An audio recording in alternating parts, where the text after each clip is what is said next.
think it's going to finish on this number now. We're on the 29th, but it's been a record month of $56,000 in revenue. I think people that earn 50K in a year were like rich, you know. Being on the retreat with you and other people making 30K, 50K, whatever a month was like, okay, like I felt almost rich at 10K. There was a mindset shift. It was just like, what am I waiting for? What am I doing? Like I work with clients that make millions every month. I'm around people making six figures every month. Why am I happy with 10K? And I think that was the switch I needed. And the second I made that shift, it was like everything easier. And I think the retreat really showed me just how much you do care about us, you know, to the point where you're losing your voice, doing one-on-ones with us until 1 a.m. Thank you, Morgan. Thank you very much for joining. We were just chatting there about the what has been the month of January. So tell everyone and tell me more about the month of January and how you're feeling about it.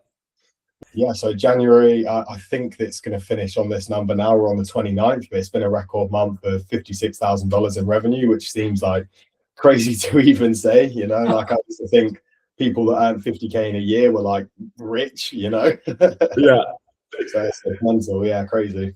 It's awesome. And I know we had a call a few days ago where you spoke about, I think it was maybe January last year, I could be wrong, about where you were. Let's talk about that, because I know you jumped in with me like a fair few months after that. But talk to me about almost the transition of your life in 12 months, if you don't mind. Of course, no, it's been wild, right? Like so the previous January, I just come off of the back of losing my one and only client in December, the December before, right? So I was an in-house copywriter, got sold the dream with this client. They said, oh, we're going to give you equity, I want you to be part of the family. You know, we've got Christmas parties, like, you know, staff holidays abroad. Like I drank the Kool-Aid essentially, got rid of all my other clients, went like, you know, all eggs in one basket on this one client. And then like on the 1st of December, they got rid of me and I was left with like no income. I was about to move into this place. So I had like you know, deposit due, month's rent up front due. I had like a tax bill that I had miscalculated. So there was like an extra $4,000 I had to pull out my arse, and I had like no income. Wow. So I still managed to get the copy business, like doing service-based business, like copywriting for you know, companies, back to like 10K within 6 months. But there was something about that. Okay, what if that happens again? What if every December I get 10K back to zero, 10K back to zero? And I thought, I want to build something that's mine. You know, I've got all of these skills within copywriting. I want some ownership. I help other people scale their offers all day long. Why not scale my own offer? And I think it was June I jumped in with you. So 6 months later, I had a baby on the way. You know, not really much spare capital to be risking, but you know, I'm very glad I took the plunge.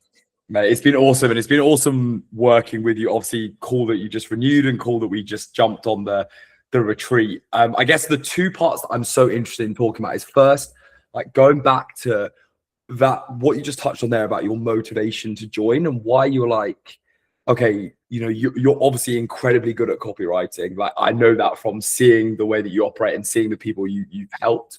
But what made you think, okay, let me actually turn what I know into the business? Was it the family? Was it what was it? I'm so interested. A few things. Like the family was defo one, because it's like, okay, even when I've got a bunch of clients, I'm making good money from copy, there's only so much money you can make because it's still sort of attached to your hours, right? Like I can only really have, you know, I think the most clients I ever had at one time was 6, and I had no time, you know. And I got into this business to be able to, you know, live that almost laptop lifestyle, travel in, go to the beach, enjoy golf, like that. And the more money I made with copy, the less freedom I had. So I thought there's got to be a different way. I wanted to spend more time with my kids. So I knew that ownership was definitely the route. But also, like, there's only so many times you can make someone like 100K and you make 2 months before you're like, why don't I do this for myself, you know? Yeah.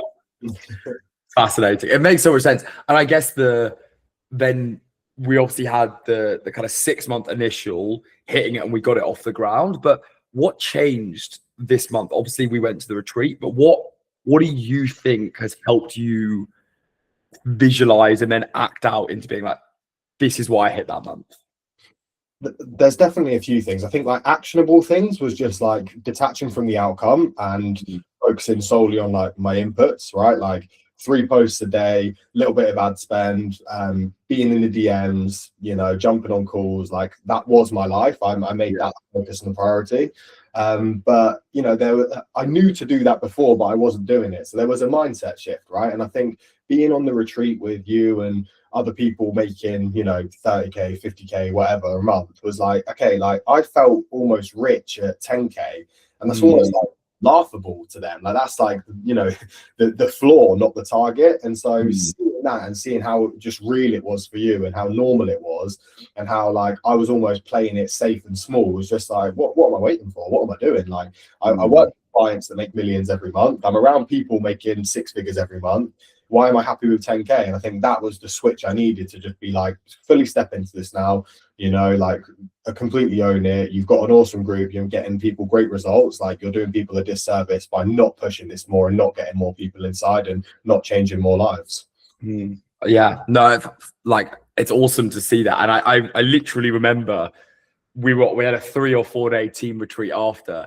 And we were like, fucking hell, he's really going for this, isn't he? And then it's so funny to see that. Then after the next 5 days, if you went for it for like 5 days, and then it was like wins channel, wins channel, wins channel, wins channel. But what do you think you left that retreat, and it's so cool to hear that you had that mindset shift, which I think is so important. But then what did you go and do which you just think moved the dial the most?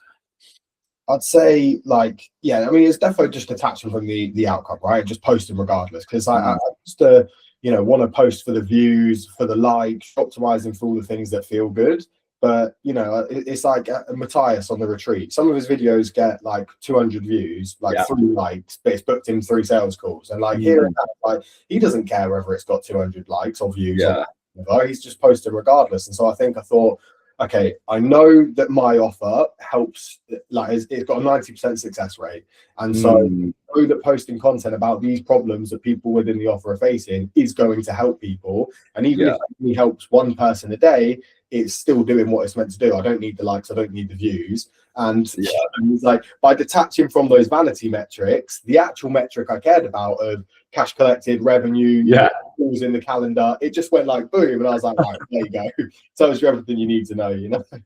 I love that, man. I love that. And what do you think some of the things you heard about? I mean, even in the retreat, or I know that I remember us having a call, maybe like I was in Dubai, so it must have been maybe like a month and a half ago, where you were like, I've put together the vision for the Copy Circle. I've built this out. What do you think a few of the things that we chatted about really, really helped you to conceptualize that and then turn that into, as I said, this incredible month? I think seeing myself how everyone else sees me was a big part of it. Like the way you spoke about my offer, it was almost like those teachers at school and they're like, I care more about your results than you, you know? It's like the way you saw me as a coach and saw my offer was like, you know, you saw it as this premium thing, as getting people great results as it was. But I think there's still that voice within me that's like, you know, who are you worthy to be a coach? Who are you? Like, where's your authority? Where's your, like, you know, it was like an identity thing. And it was like speaking to people on the retreat, like Josh was speaking like, you know, really highly of me. I was speaking really highly of him, yet we didn't see ourselves in that same way. And seeing that, I think we both had like wait, what? You know, like people see me, like, why am I not doubling down on actually helping people, actually stepping into this identity of a coach? And the second I made that shift, it was like everything was easier. I love that. And how do you, I guess one thing I've never actually asked you is how do you find, obviously you love your agency stuff and obviously you're great at helping people do that. And it's given you an incredible life, but what do you find the differences are between moving into that coaching offer while also being incredibly good at the agency stuff? What have you found the differences between the two are? It's so much more fulfilling helping someone really change their life. Like when I make my clients an extra million and he's got 10 mil in the bank and he's making 1.5 mil a month anyway, it's like, doesn't even make a dent, you know? He's already living in his mansion. He's already got his cars on the drive. He's already retired. But like, you know, a few examples, right? Like Tom, one of the dudes in my group, he joined making no money. He'd only just left school and now he's making $9,000 a month, you know, traveling, doing everything he wants to do. Like Carol, he joined, I think he took a loan to join me and he 11x'd his income. He made 17K this month. You know, so like seeing that is like, he went, like, I can see the change. I can feel the change in their, like, how they operate, how they speak about themselves, the way they see themselves, and it's a lot more real, and it's a lot more fulfilling to create that proper change rather than making a millionaire an extra million. It's awesome. And how do you feel? So that's cool. That makes sense in terms of clients. That's so cool to hear. How do you then feel for yourself in terms of the way that you now live your life? What are the notable changes that you find? I think definitely flipping from that like hustler, grind set to more of the CEO, like that's made like the biggest difference. Looking at hiring a team, like seeing my business as a proper business, not just as like a freelance writing hustle, like that's been crazy. And I think that flip has made me take my day, my routine, the way I view myself a lot more seriously. But yeah, I mean, also just I'm very proud. I'm very proud of the Copy Circle and the build. Yeah, and my girlfriend gets to be a stay-at-home mom and enjoy all day with our beautiful baby girl. So I guess that is makes me feel as rich as ever. So I guess that side makes it feel amazing as well. But yeah, definitely the impact and the fulfillment. Awesome, man. I it's been so cool to see you, even from our first call, like our first sales call, which was it must be like 8-9 months ago. I knew that this was something that you wanted to do, and it's been so cool to see you act that out. And I know even from the group call when we were talking about where you're going to put the money and how we're going to grow and all that sort of thing, that this is the start, which is awesome. But massive congrats to you. It's been so cool to see that. Again, just from a selfish perspective, I have to ask, if someone was sitting on the fence and thinking, maybe I should join, but maybe I shouldn't, I'm not really sure, is this the thing for me? What would you say to those people, and what sort of impact has it had on you? Well, it's had the biggest impact of any offer I've ever joined, and I've probably spent 25k on mentorships, courses, coaches, and that sort of thing. But I'd say I knew everything in terms of scaling offers. I knew how to do sales calls. I knew how to position it, and I do it for other people. Yeah, I still didn't do it. So it doesn't really matter what information you have. Someone that you resonate with, that actually cares about you, which again, I think the retreat really showed me just how much you do care about us, to the point where you're losing your voice, doing one-on-ones with us until 1 a.m. I've been in other masterminds where I'll text coaches, a paragraph, and they text me back a one-word answer like scale, and I'm like, bro, that doesn't help me, So I think that side of it, there's information everywhere, right? You need to find a coach that genuinely cares about you, that genuinely understands your offer, that has been where you've been and knows exactly where you want to go, and one that you can believe in. And I think Sol, you are definitely that. I knew it before the retreat, but the retreat made it extra real. And I think it's the Free Thinkers Club is an awesome community. There's never been anyone in a group call where I'm like, who's that guy?